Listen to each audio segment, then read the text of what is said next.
घर को बर कनिया आसी कि ना मो सान भौणी दुआर बाड़ी बस पड़ा कहला ननद पुटुली देले मो घर को छाड़ी से तो ननद पुटुली किसी नहीं आसी ना लास्ट मो सान भाई 1000 टଙ୍କା बाहर करदेला सी उठिला तापर आम तार गृह प्रवेश बहुत भल भाव में करूँ कलश को कलश आ चाउल रखिकिना रंग पानी रखिकिना भल भाव में गृह प्रवेश करूँ आमर गोटे रिवाज अच्छी माटी हांडी किसी दही पानी थी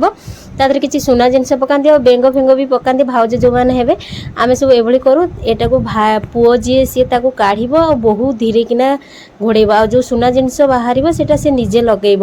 ये रिवाज थी तार कान फुल भाव घर बड़ माँ जे एमती गोड़ लंबे बसवे और पुओ बहु दीज दी पट गोड़ देके बसवे आ बिरी चाउल जोटा आसी था से बिरी चाउल को छिंचा हुए आम आड़े तो ये रिवाज अच्छी आपण मान आड़े अच्छी कि न अच्छी कमेंट रे निश्चिंत लिखिए तापर भाई की कहले बिरी चाउल एमती फपाड़ू दूर जो मैंने थे पड़े से एमती फपाड़ा से कन्या को भी फपाड़ देता लो माल ये कौन तू कन्या को फपाड़ देबू ना कौन वीडियो भल लगे लाइक कर दे चैनल